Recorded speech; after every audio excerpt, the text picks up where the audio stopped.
for high-stakes diplomatic talks regarding the war in Ukraine. Now, it comes as President Trump and Russia's President Vladimir Putin are set to meet Friday in Alaska.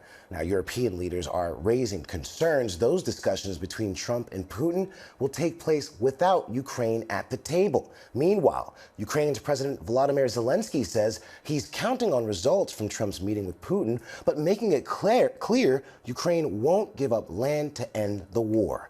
Senior White House correspondent Selena Wang is following the latest from Washington. Selena, what's the White House saying about the potential for this to be a three-way summit with Trump, Putin, and Zelensky?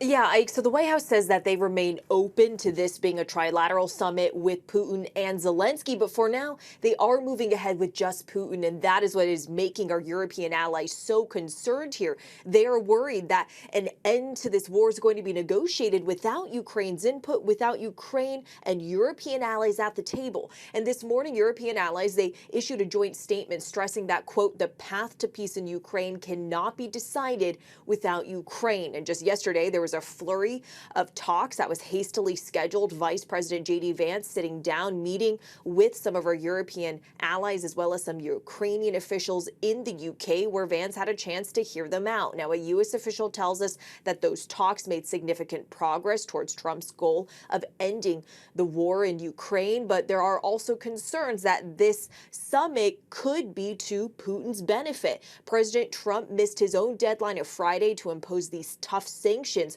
on Russia. Instead, he's agreeing to these face-to-face talks, high stakes, a diplomatic gamble, and it would mark, Ike, the first time that Putin is meeting with any major Western leader in person since he invaded Ukraine more than 3 years ago. And Selena, Zelensky, he's been holding calls with European leaders as well, right? Yeah, he's been holding a whole string of calls with European leaders, and he has this warning, quote, everyone can clearly see Putin's tactics. He fears sanctions and is doing everything to bail on them. He wants to gain territorial spoils for the second time already. Now, President Trump has suggested that a peace deal would involve exchanging territory. That is something that Zelensky is adamantly opposed to. And according to the Wall Street Journal, European leaders as well as Ukrainian officials have presented their own peace deal to top U.S. officials. That means in that deal that they've presented, no land concessions without ironclad security guarantees, including potential NATO membership for Ukraine. All right, Selena Wang, thank you for that update.